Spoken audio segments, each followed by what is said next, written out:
Well, hello and welcome to another exciting episode of Exceptional Living. I'm your host, April Ripley, and I'm really excited about our special guest today. We're talking love. February, the month of love. And so this couple that is coming to us is going to share the real, maybe a little raw, but we're definitely going to keep it real. But first, I'd like to thank every watcher, every viewer who has liked, subscribed, and shared our YouTube channel. And I want to encourage you to go back and look at some of the previous episodes. We have a range of thought leaders, of innovators, creatives, those in public policy spaces, to those who are actually preparing an event, planning the events for these persons of high and notable rank, and even just like birthday parties. So it's a wide range. And as you know, every show, our goal is to inform, to inspire, and to ignite the greatness that is within you. So we do this by sharing life-changing concepts, tactics, insights, and proven tools by local and global thought leaders, innovators, and creatives that will equip and empower you for distinguishable influence, impact, and an indelible change in your community, in your field of work, and certainly in your nation and the world. So, in a world where one is conditioned to just fit in, know that you, yes, you, were created to live an exceptional life, unique by design. And certainly, my guest today will share more about that. Colin and Alani Morgan. So let's hear a little bit about our special guest. Colin Morgan is the founder of Good Life Network. He has over 25 years of experience as a coach, mentor, pastor, people nerd, love that, and working in the entertainment and nonprofit sectors. He's developed a unique approach to building, leading, and motivating individuals and teams from the public and private sectors, as well as in corporate and church settings. He also developed a series of proprietary tools, systems, and course curriculum that allow leaders and emerging leaders to become more mindful of their personal position, posture, and perspective. Renee Alani Morgan. Renee has spent her career working in the entertainment and marketing industries as well as the nonprofit sector. She has developed strategies and directed teams in executing marketing campaigns for well-known brands and with a significant imprint in the Caribbean and around the world. She is the co-founder and creative director of the Good Life Network, as well as the director of Good Girl, a community of future-focused women within the network. She's an ordained pastor. She coaches, mentors, and along with her husband, Colin Anthony Morgan. So, Exceptional Living, please welcome the Morgans. Oh my goodness. I am so excited to have you on today. You're like my big brother. I always just, and Colin knows this, I'd say he's my big brother. Yes. And so I'm so excited to have you. Thank you so much to have Well, it's great to be here. You know, it's about time, April. You know, our missions are so aligned. I mean, when you're just reading your stuff, and I saw the intro, I'm just like, this is basically Good Life. You know, with another leader, and so we're excited to be here. You've had my brother on, and yeah, you're like a sister. Sometimes a big sister, sometimes a little sister. But it's good to be on, especially with her. So Yes. thanks for inviting us. Oh, absolutely. Thank you so much. And I'm really excited. This Good Life, what is the Good Life? The Good Life Network. We started in 2006, so we're almost coming on to 2 decades of this. We started as an entertainment company, and I've spent years working in the church. As we say in Jamaica, I born and grow in church, but I always felt like there was something different for me. I love the church. I'm still in church. You know, I still do church and help to build church. But the Good Life is really, we started the Good Life to change the way the world views the church and the way the church or the marketplace views the world or the marketplace. And so that's what Good Life started as an entertainment company, and it has grown and morphed over the years into a network of young leaders, emerging leaders, and we really build platforms and create opportunities for key influencers to become known and have impact within their world and beyond. So That's what the Good Life is. We have a network of young adults, of adults and young adults, and we're very happy doing what we do. We love it. Global, in so many different countries, and so that's really what the Good Life is. So let's talk about that, because the good life, having a good life, living an exceptional life, you're right. They're complementary, right? Because first you have to recognize that there's more to life than what maybe I know, maybe what I've experienced, and the more is getting to that good life. So Alani, talk to us a little bit about what you do in this network.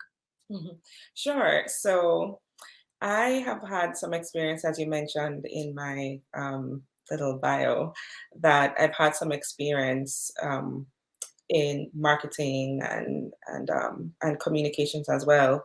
And so I brought that into Good Life. We're both doing Good Life full time now. And so I brought all of my marketplace experience into the Good Life. So what does that look like on a daily basis? I manage our websites, sometimes design them.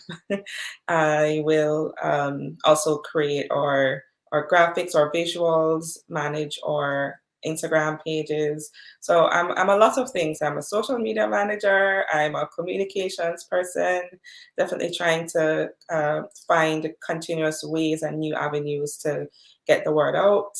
And that's my main contribution to Good Life. It's interesting because you're bringing all your skill sets into a network. So, okay, so two things. Let's talk about it. One, definitely how did you meet and what that story is? And also share with us, what is it like working together, right? Like the family business, the family network. What is that like? It's interesting because I think how we met, it kind of pointed a lot to where we are right now. Years ago, I was in Jamaica and helping my brother, Pastor Christopher, the senior pastor of Go for God Family Church in Kingston, Jamaica. We were getting that church started, and we were doing some Bible studies in the homes, in the living rooms, and there was this cute girl that was sitting there, and of course I'm fully focused, April. I'm fully focused on the Lord and the vision and the mission. Right. But every now and again my eye would stray. But she was there. She was actually attending, and at the same time I was doing Good Life, and I was getting Good Life started. And she started coming around with some of the other people and volunteering and helping to get Good Life started. And after a while, I just noticed that she wasn't necessarily sweating me, and this one, I'm not saying everyone else was, but my brothers and I, we were single, right? So usually people volunteer for different reasons. She was volunteering for the Lord, and that was just became apparent. But in a seriously, she was around, and she started helping to volunteer with Good Life and events that we would do. And I noticed her. We became friends, hanging out with different people. And there was a time where we realized that after 6 months, 7 months, we had seen each other every day. We started as friends, hanging out, going to eat here and there. And you invited me out to dinner one day. Yeah, I mean, I invited her out to dinner. I mean, of course, that's what you do. And I invited her out to go and eat on a date. And April is funny because after we ate, we're getting to know each other. I realized that I liked her, and I was kind of wondering if she liked me. But after we ate, we were sitting in the car, and she reminded me. She pointed out that she asked me if I remember this girl, like this lady who used to go to our church years ago, my parents' church. Now we're talking maybe 20 years before that. And so I said, yeah, I remember her. She said, do you remember her daughter? And I was like, yeah. She said, well, that's me. So April, she knew me. So go ahead. So she knew our family because she was going to my parents' church for years. She was actually going to my parents have a school. She was enrolled in the school. So she knew the Morgans and the Morgan boys, and And then it just so happened that, she's around, and she's just Renee girl that I didn't remember. I didn't realize it was her, but as soon as she said it, it hit me. And then I was like, Lord, forgive me for I know not what I have done. But okay, so I just like to add that. Yeah, we're going to get the real story now. Okay, go ahead. Okay, most of what he said is true. But yeah.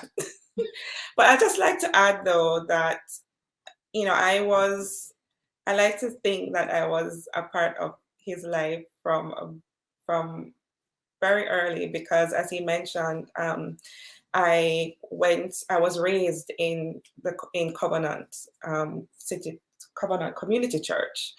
And I also went to Covenant Christian Academy for some time in my life. So, I was very connected to the Morgan family. And, there is somewhat of an age gap between us, which will make our discussion even more interesting when we talk about how we work together and how we just view things. But we came together through this Bible study, and it is correct that I was not sweating him at all, and he had a problem with that. But yeah, continue. I just wanted to reinforce that. I was not sweating him. I mean, thank you for sharing, because when I introduced, I said it's going to be real and it may be a little raw, and it's all good, right? It's all good because it's the good life. So you met, she wasn't really sweating you, but you found this connection through kind of foundational faith, your involvement, working and volunteering. But it's interesting that you've kept that. Sometimes you meet someone, you're volunteering, that's great, but they each have really kind of different paths of where they want to go, or different desires and enterprise, or whatever it is, career. So how do couples, should they work together? Should they have their own? What are your thoughts on that? Well, it's almost depends on the couple. It actually depends on the individuals in the couple. I people ask all the time, you sure you want to work? I know pastors who look at us and like, why are you crazy? How do y'all work together? I can't work with my wife. And I'm like, I understand that. And I get it. I get why it could be tight and tough and rough and sticky. I get it. But it just depends on the couple. I like to talk about the match, and we could talk, we're in a month of relationships, right? So I like to talk about the couple being a match. A match to me is a set of two good catches. So two catches make one match, right? And it just depends on the catches in the match. Mm-hmm. It really does, because at the end of the day, we didn't, we've also not worked in the ministry together. She's since we've been married 12 years, she's had jobs, corporate jobs. She's done other things, but we are able to do it. And it doesn't mean that you have to or you can, right? It doesn't mean that you can't. We find, and there are times when it's tight. It's not easy. You have to learn how to separate it. You have to learn how to separate the difference between husband / visionary / even using the word boss feels funny sitting here because I'm sitting behind her. You notice that? And so really and truly, am I the boss? Am I the visionary? I'm the husband. We have a home, we have a business. It's, but I honestly though, April, I will say that it takes a small amount of gift or intentionality from me, but a whole lot from her. And I think a lot of it has to do with the type of woman that you have. To be honest with you, to be honest with you, to give credit, because I think that it's hard. Men might want to do it. It just depends on the woman. I am intentional about just how I am and the type of, finding that line, being able to draw the line. But I'll give most credit to her. And for all you men and couples out there, I think it has a lot to do with the type of woman you have. It doesn't make this woman better than your woman. It just means that she's able to sit and listen to me with different ears, because it's not easy. Because we could be sitting in the same living room having two different type of conversations. It can be tough, but we do it. Mm-hmm. I just want to add to that, that we have a lot more in common than we don't. Our backgrounds in terms of what we do professionally or professional skill set, they're so close and aligned to each other. So we find that we have a seamless way of working because we understand the language, we see a lot of things in the same way. And so it makes it easy for us it makes it easier for us to work together. And we have had to be very intentional about creating some kind of boundaries. So, when I've had to understand, okay, this is the workspace, this is the work environment. We're focused on achieving a certain set of goals within this construct of this is our work time. And so if he says something to me or asks me a particular thing, this is not the time frame to get personal about it. And then there's also, we have to be intentional on also spending time being husband and wife. We have to have that balance. He can't be more of my boss, to use that word, than my husband, and vice versa. So there's a lot of balancing the scales that has to happen, and also just allowing each other to function in our roles. So as a creative director here, he respects that and allows me to lead in that area. Not that he doesn't say anything or give his share his vision. I work from his vision, but how it's expressed, he has a lot of confidence in me being able to express that visually, and hands that over to me. And there are also other things that I hand over to him, of course, because, well, that's what he brings to the table. So we acknowledge the strengths in each other, and we work with that, and we also are intentional about boundaries. Alani, that was very well said. And what I hear from it is, one, there was some commonality, right? You knew each other kind of growing up, your parents did, but you talked about creating boundaries. And I think sometimes persons think of boundaries as negative, right? Like keep out.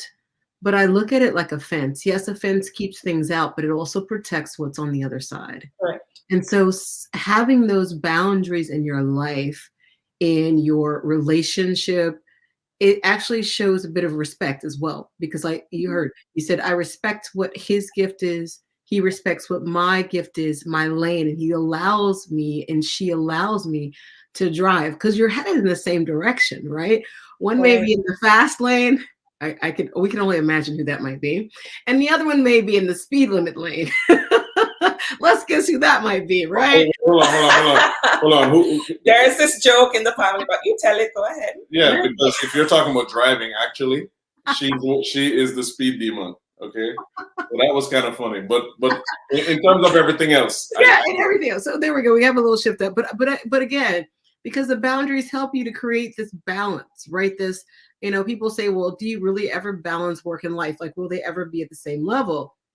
And the question is, we don't know, but we manage it, right? Because there are times when a lot is really heated. We turn it over to him. She turns it over to you.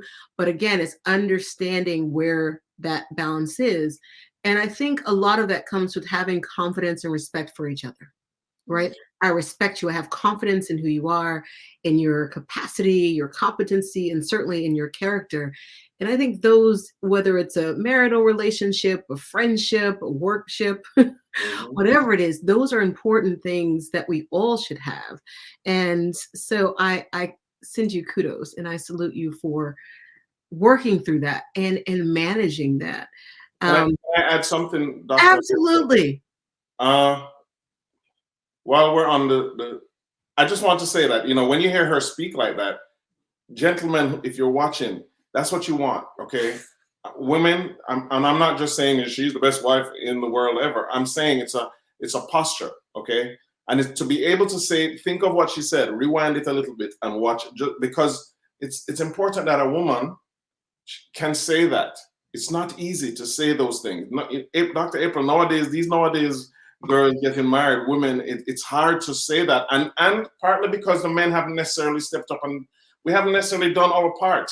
So it's hard for a woman to rescind that and just say, hey, but I will say that this posture that I said, women, you also want a man who is able to know his place, know when he needs to sit like this, or she's prettier than me, so I put her ahead, or if it's time, to be creative, or when it's her turn, it's her turn.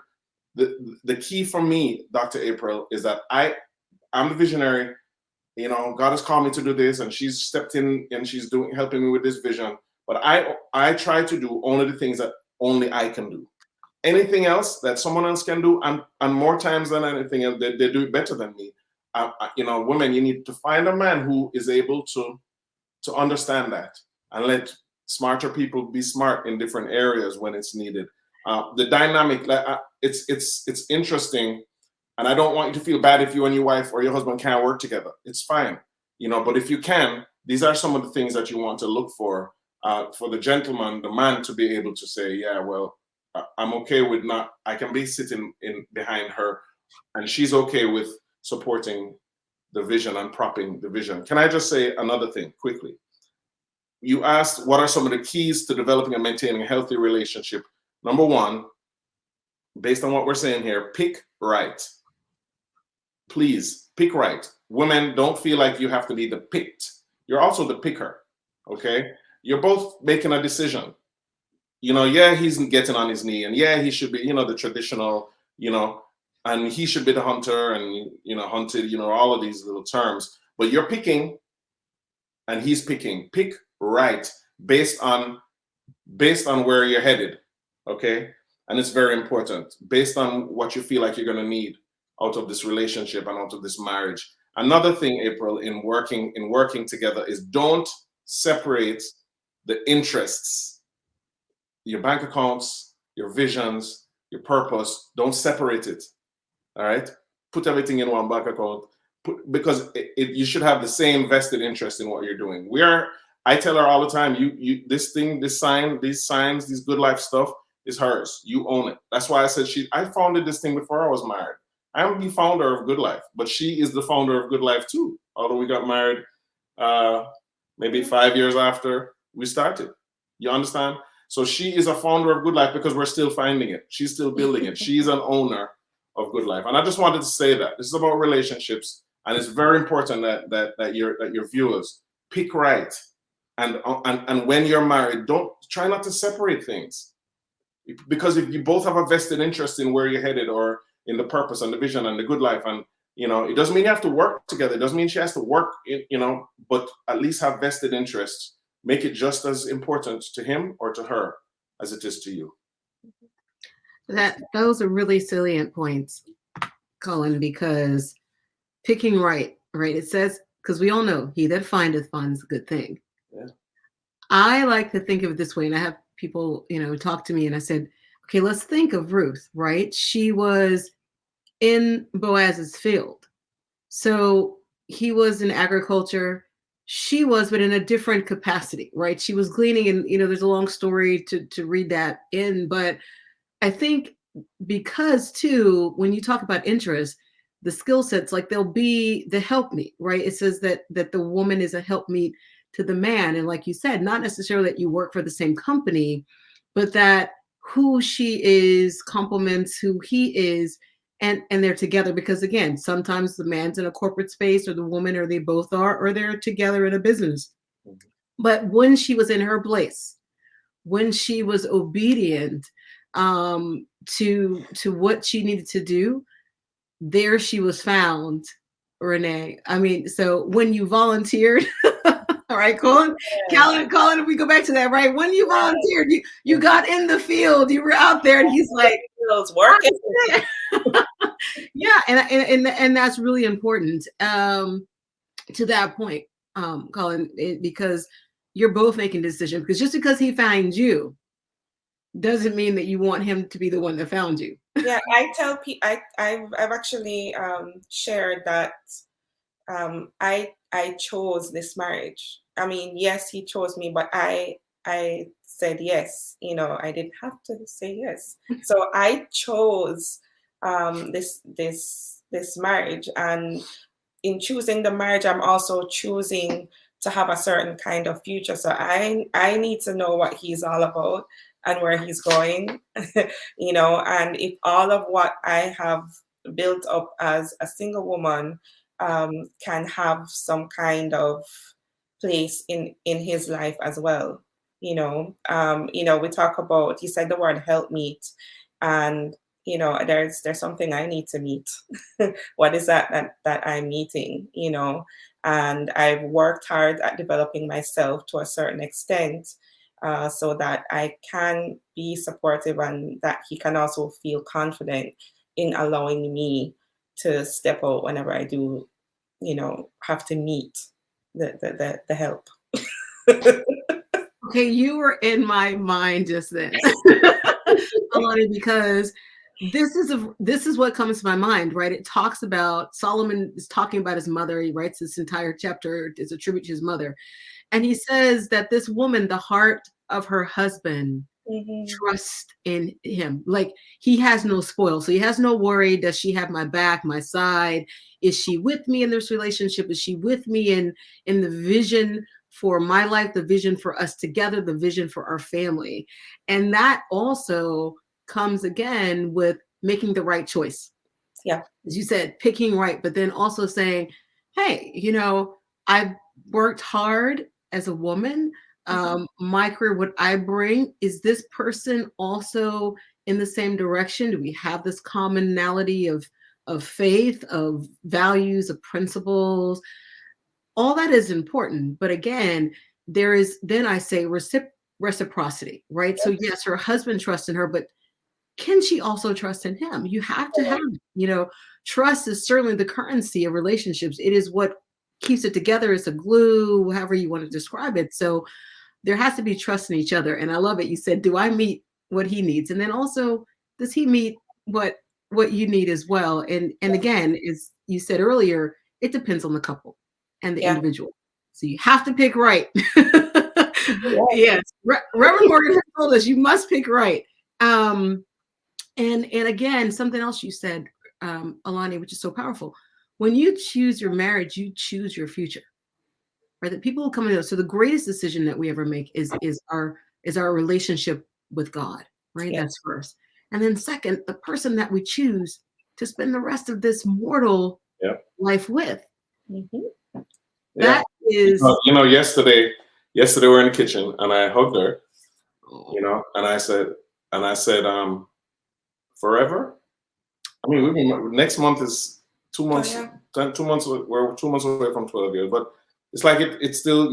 I'm still want. You know, I'm still want to know. I mean, we're doing this, right? But I'm also reminding her that, you know, I'm not just saying, hey, are you, you know, but remember, we're doing this forever. Like, you're going to be with me.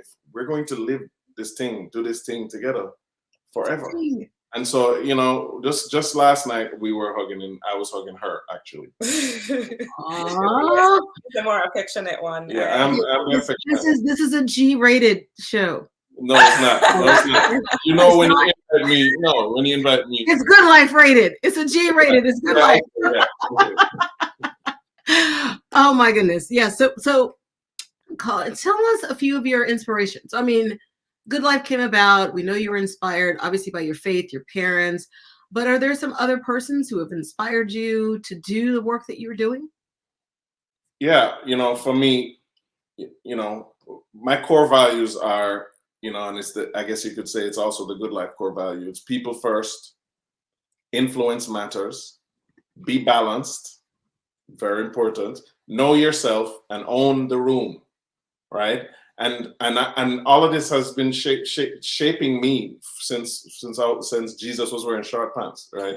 And for me, it's you know, my parents, you know, Bishop Peter Morgan, growing up, not just hearing him in the house as a father, but watching him out there, you know, in the world, in the church, in the marketplace, be this person and wanting to be like that, and, you know, picking what I like and what I think I could do, and then Dr. Pat, his wife, my mom, Dr. Pat Morgan, and just emulating as much as I can, right?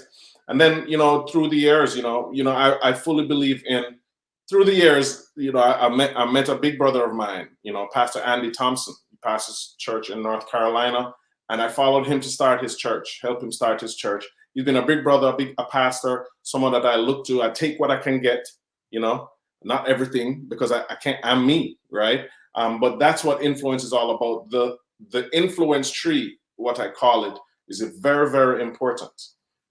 Being able to look up and point at and attribute the good and the bad of me, right? Because influence can be good or bad, right? But just know that this is who I learned from Bishop Joseph Garland and different people, men and women of God. And those are people that I can still point to and look at things and say, oh, that's my nose, that's my ears. This is, I kind of pray like him, or I'm I don't want to have that kind of marriage, but I want this kind of, but you have to be able to understand who is influencing you. So those are some of the things. And my concepts and precepts and the way that I am, that's also helped to shape me. Alani? I'm her. That's it. That's me. It's all me. I'm her influence. We had a conversation. And I don't remember who it was, but I said to them, everything Morgan. I mean, I have my parents, who I love, my mom. I grew up with her. She was a single mom for a very long time, and she's someone that inspires me a lot in terms of just her grit, her determination. Raising a young girl without a father is not easy, but she, amazing woman. And then also, I've married into a wonderful family, so I definitely look up to Bishop Peter Morgan, Dr. Pat Morgan. I'm making it my duty to extract everything I can from Dr. Pat, because there's so much commonality I found, especially now in recent times, that we have in terms of our worldview. And so I'm pulling a lot out of her, and we're spending a lot of time together. And there are some persons out there that I don't know, but I follow them on Instagram, that are somewhat mentors to me in terms of how they navigate their professional life. And so I look up to a few of those people as well. They definitely influence me. Yes. What can we say about the Morgans? Everything Morgan. To Bishop Morgan and Mom Morgan. Certainly great examples to follow. And I think, when we look at who inspires us, right? First, we look up, knowing whose we are, identity. And part of that also comes from the persons that we choose to be a part of our lives. So much like our marriage, right? Picking right, who we choose, and you feel this connection by spirit. And so it's a deeper connection than just, oh, I like him, I like her, I'm going to read about her, I'm going to read about him. But it's this connection where they're able to speak into your life, right? Speak for edification, for exhortation, and sometimes for a little bit of correction, right? To say, hey, where are you going? What's going on?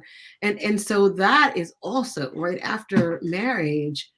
And number 3, it's very important to people that we allow to speak into our lives through mentorship or through coaching. And certainly you both have shared some great mentors and persons who inspire you still to this day. Colin, you and I met, remember, in Bahamas at the Global Leadership there with Dr. Miles Monroe, and your dad was president. I saw him like going around, like, what are they doing? This was like my first time. And it was like, hey, there's somebody who looks like he's in my age group. And we kind of connected. I met your mom, and she's like, you gotta be my son. So, all of these people inspire, all the people who are in the room who spent, invested their time to travel, to hear, to learn, to better their lives, was inspirational to me. And so, inspiration is important. Again, those who we allow to speak into our lives and that we follow. And here it is again, that word trust, right? That Yes. we trust them and respect them for not only what they've accomplished, but for who they are as a person, their character. But the reality of it is that sometimes in our lives, we have disappointments and setbacks, right? We're in this human experience. We love exceptional living. We love the good life. Yeah, man. Yeah, man. But it's not always the case. No. So share with us maybe an experience that you had and what you learned through it, what helped to guide you through that disappointment or setback. Yeah, there's so many. And let me just say, when you talk about inspiration or influence, we have a tool that we use, as we teach. Influence is a huge, it's a flagship topic for us, in terms of the courses that we teach. And it's one of my messages. I encourage people to have 2 or 3 things that this is you. When people say this word, they should think Dr. April. When they say this word, they should think Colin Anthony, right? We have a tool called the Influence Matrix. And where you split it up into quads. It's a grid. All right. One of the quads is your influence. It's all about influence, being able to identify influences. Now there's good and bad. So the left side is good, the bad side is bad, the right side is bad. Then the top is now, and then the bottom is past. So hope we could put something up on the screen for them. But there's good now. And I just told you, my parents, Pastor Andy, then there is bad now. You have to be able to write, Dr. April, write down some of those people, is people and events and, what might not be instrumental or good influences. Then there is good then, which is past, not there anymore. We just mentioned being in the Bahamas with Dr. Miles. I'm still being influenced by him, by the way, but, being able to maintain that.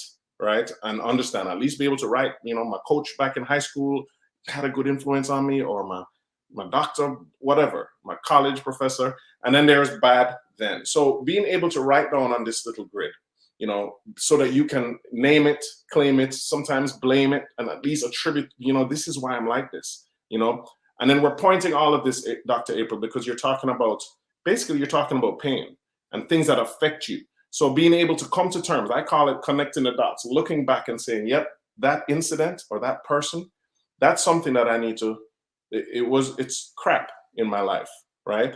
And so moving into what your question, when you're talking about things that affect you, people that have affected you, how do you come to terms with it? And I can give you a list. There are so many different incidents and people and situations, but I prefer to just say, let me just help you point to how to deal with it. The pains, we say pain creates a platform. Okay. And I'm about to spell out PAIN if you guys want to follow along. But pain, platform, meaning that it gives me a platform to be able to speak on it, to speak on something that had affected me at one point. And now I can use it because you can obviously tell that I've been through something. So it gives me a platform. A is that it gives me access or an authority, gives me a key to be able to talk about this. There's some things that my wife can talk about, suicidal thoughts and this, that type of, I just kind of sit back and I let her talk because she's been through some stuff and she has access to that. Okay. And then then there's insight and information. That's the I, it gives me insight, gives me a knowledge that she might not have or you might not have. And then the last one is a niche. It's that it creates a niche for you. It points me towards my purpose, narrows the field for me, Dr. April. So it creates a platform, gives me access, gives me insight, right, into a topic, into a field that some don't have. And if you're trying to figure out where you're at and really what you should be focusing on, your purpose perhaps, look towards some of the stuff you've been through, because this thing gives you a niche. It narrows the field for you. So, I've been through some stuff. Dr. April, we talk about church hurt. We talk about pain. I hate when church gets the blame for the hurt we receive from people in a church, but that's what we call it, right? Church hurt. And we've all been through it. I've been through some things. I've been through so much hurt. I call myself a people nerd and a peopleologist or what have you. That means that I have access to it. If you work around a lot of knives, you're going to get cut, right? And I work around a lot of knives. So I wouldn't even know where to start, Dr. April. Things that I've been through that But I just want to encourage us to use those things. Don't run from it. Now, when it's still smelly, you can't use it. It has to be fertilized to become manure first. It's still crappy. It still smells like crap, right? And so we have to navigate through that. Dr. April, and get it to a place where you receive healing, you understand it, you start to create a platform around it, and you feel safe enough to use it. Because if you start talking too early, then you smell like it, you look like it. It's obvious that you're still going through it. Well, the pain. For those of you watching, Mom Morgan's background, Dr. Patricia Morgan, is in education and learning, and you can hear it. There's going to be some type of acronym, but very simple. And simple not because it's not profound. There is a depth to it, but it's simple that you're able to connect. So persons can quickly say, so what is my pain, right? Yeah. What have I been through and how do I work through it? And, it reminds me really of how we establish our relationship with God. Mm-hmm. First, we have to acknowledge it. We have to, whether we use our quad, right, to say, this is what happened to me. You first have to acknowledge it, and then you have to confess it, right? So you have to say, this happened to me, and this is how I felt. This is how I responded, or this is how I reacted to it, before there can be healing. And, we talk, that's a whole other topic to talk about justice, right? And people are like, oh, we've got to reconcile. Well, first we have to acknowledge. It's a whole different topic session, but to keep it in line with this, platform, access, insight, and niche. So that is what pain. So really, Colin, you just gave us like a different perspective of pain, because we see it as negative, and it is, right? We're not saying that pain feels good and makes you, no, it does not. It's disappointing. It can be discouraging at time, and even lead for some people into a depression. But I think what I hear you saying is that if you're able to find someone to help you through the pain, you'll recognize that it's actually signaling to you something about your future. Not that you remain in the pain, but something that you've been called to work through to help others with. And that's really powerful, but it's about perspective. You're seeing it from a totally different perspective, Colin. Yeah, because if you think about it, Doctor, I'm sure you have yours, and I know Alani, Renee has hers. I'm not grateful for it. I'm not like, thank God I have a platform. I thank God I went through that hell, because it was hell. It was not easy. But what are you going to do? Once you've been through it, what are you going to do? What are you going to do about it? You just, you can either shelve it away, right? Sure, you can get healing and just never use it, but you're always going to come across people who you can acknowledge, recognize things that I don't see and feel, because you have a sensitivity to this thing. That access is not just the ability or being able to speak and chat about it and getting, girl, I got you, I can. No, it's not even, that's not the only access that you have. The access is the sensitivity, the discernment. Right now, Doctor, my discernment is so sensitive to the people who have been through the stuff that I've been through, that we've been through. Okay. And that helps to sharpen me for what God has called me to do. And I have enough pain that's all the content I need. So I mean, sure, I can get revelation on your pain, but how does that? But I am not better equipped to speak on yours in that area, So it's a whole thing. I think one, on my contribution to this aspect of our conversation is that for me, Colin mentioned that, I dealt with suicidal thoughts. How can you be thankful for, having suicidal thoughts? I mean, I not only had suicidal thoughts, I attempted those things. And, right now, what has that morphed into? It's morphed into me running a network of women within Good Life called Good Girl. And the tagline for it is that it's a community for future-focused women. I, through that, had to understand the value and see the value in future. And what does the future mean? What does it mean to be a future-focused woman? And so, that's a part of my message now. That's forming a part of my platform. Mm-hmm. And so, I am an example of, taking that PAIN and being able to shape it. Colin definitely has helped me to shape that experience and call it something and help to brand it to some extent. But yeah, I just want to encourage anyone that's watching now to take a moment and take inventory, take stock of what has happened to you, and understand that you have a future, right? And it's important for you to be future focused, because in looking at the future and facing the future, the Bible is always talking about the future and the promises and what will come. It didn't say that we're not going to have heartaches and issues, but the end, that future, that greater promise is the reward, and we should always be chasing it. Future focused, not denying the pain, not denying the experience, but you shared that with Colin. Like, Colin became a part of that support personally, because it is for many people, right? Say, okay, well, I believe in God, yeah, but because we're here in this earth realm, we're looking for someone that it's different when I can, touch you, see you, speak to you. And to have someone like Colin, and some people who, have therapy or go through someone to talk to share, a pastor, a confidant, that process is a part of the acknowledgement, but also with the anticipation of moving forward. And yes, the great scholar and entrepreneur Paul said, I press towards the mark. So there's something that we release, but there's also the pressing.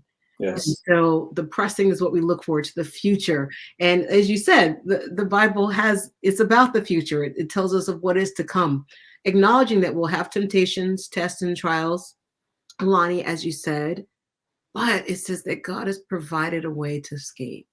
Yeah. That he gives us this beautiful future, an expected end. That doesn't mean end as in finish, cut off, as in death, but an end to the journey, to what we've been purposed and created to become.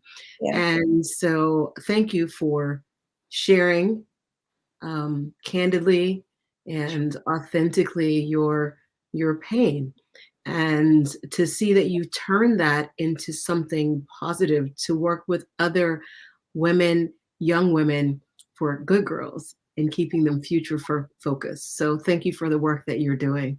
Wow, can you believe the time? The time has. What? I knew this. I knew it. I thought we were just getting started. Right. What's time? What's time, April? Just getting started. So I will say this. So before we close, and thank you so much. There's probably something that you just want to share. Just maybe a couple of thoughts as we close this particular session with the audience. Yeah. Well, again, it's so great to be here, to meet some of you. I'm hoping to meet you all. I know you're seeing Alani and I and hearing about some of our pain. But Dr. April, I think what you're doing here is amazing. And just giving people an opportunity, creating this platform for people to hear and share. So, we talk about our individually how we make it, and the things that we lean on to get to where we need to get to. I just want to encourage all the couples. As a couple, we had to come together to as one. And I'm not trying to sound so mushy, but the truth is we are one individual together, our marriage. And so we apply everything that I've applied to my life, and the drive and the fortitude and all of that. I've had to come together with my wife. She's had to come together with me and fight for those things. We have an experience that we do every January called the Me Experience. And this is with individuals being able to take that opportunity. I just happen to have a handy dandy mirror right here, but to take an opportunity to look at the mirror, right? At myself, to figure out what are all the dots and the spots that are in this mirror. Right? And be honest with myself at the beginning of the year to set so that I can people first. I have to me first. But then there's a looking in the mirror with my wife. There's a we first. And as a couple, I want to encourage you, don't just every time you look in the mirror, husband, gentleman, big man, if you're looking in the mirror, every time you look in the mirror, I want you to find your wife if she's around and look in the mirror with her. Big deal. Being able to look at the dots and the spots of our marriage, right? The good and the bad, some of the things in the past. I talked about the influence matrix and understanding, personally, who influences you then, now, good, bad. But do it for as a couple. Who's influencing me and this girl as a couple? Who's influencing us for good, for evil? Who do we need to stay away from, spend more time with? It's very, very, very, very important as a couple. You can stay married, but you want to also be happily married. And we are happily married, and we doesn't mean that we're perfect, but I feel content and I do feel safe, because trust is huge, communication is huge, and understanding that if we're invested in the same things together, one thing we're invested in, we're thinking of things as one. And it sounds cliche, but believe me, just hear me out, buy into what I'm saying, or else you'll just be married. Yeah. And sometimes, you have these kids and you have all these other things, you're building business, you buy assets, and that keeps you together. You don't want to just stay together because of things that you have or people you've made. You want to be together because you like this girl. You like me? That's good, right? High five. That was pretty good. Right. You picked right, Colin. Listen, I'm telling you, I'm the one who picked. And can I just leave on this note? No, we have to hear from Alani too. Okay, but I will shut up after this. Yeah. Okay. We know April, little sister. She did not cry when I proposed to her. Oh my God. Colin. You would think, listen, you would think that, I'm going to get on my knees only once, right? And I did it, and she didn't even cry. That's all from me, folks. Wow. I'm a steady person, and he benefits from my steady ways. So he's fine. Yeah, I'll be all right. It's fine. But I think as my last comment, I would love to connect with all the women that are watching this. I'd love to invite you to my community. Follow us on Instagram at Good Girl Community, and we'll get to know each other more there. I think I left my word of encouragement not too earlier, as I shared about my battle with suicide and things of that nature. So, continue to connect with me there. And thank you so much for giving us your ear today. And Dr. April, we want to encourage people. We are doing the We Experience with couples, and we will give you the information. Huh? She's saying don't date it. I know, I'm not going to say the date. We will let Dr. April know. Seriously, stay in touch with us. You can DM me, DM her, get in tune with Good Girl. But we will be doing a We Experience, and it's not just for couples, funnily enough. It's for people who also want to be catches in a match. Right. We'll give you the information, Doctor. Alani, what can we say about? I just have to get the last word, right? I'm sorry. We're seeing all that you talked about earlier. Here it is, right here, live and in person. So here are their Instagram handles. So yes, please follow Colin and Alani. Mr. Morgan will definitely keep you in stitches. But anyway, I want to say, thank you so much for being a part of the show today. We've talked about a lot of things, from relationships to discovery to purpose to respect to balance. We talked about influence matrices and pain, but all to redemption into future. So thank you so much, Colin and Alani Morgan, for being our guests today and reminding us to live a good life. Because that is what we were created to do, to live a good life, a unique life, exceptional in design. Thank you again for joining us today. Thank you so much. Well, I'm so excited. What did I tell you? I told you our special guests were, well, I don't even know if I had enough words to describe it, but I hope that you were certainly informed. I'm sure you were. Inspired, certainly, but even more so that you ignite the greatness that's within you, to look forward to the future, to look at adversity and challenges, but to look through them to what God has created for you.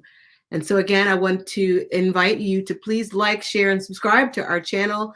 This has been a great session with Colin and Alani Morgan. Thank you for joining us. And remember that in a world where you're conditioned to fit in, you were designed to stand out, to be exceptional by design. Blessings.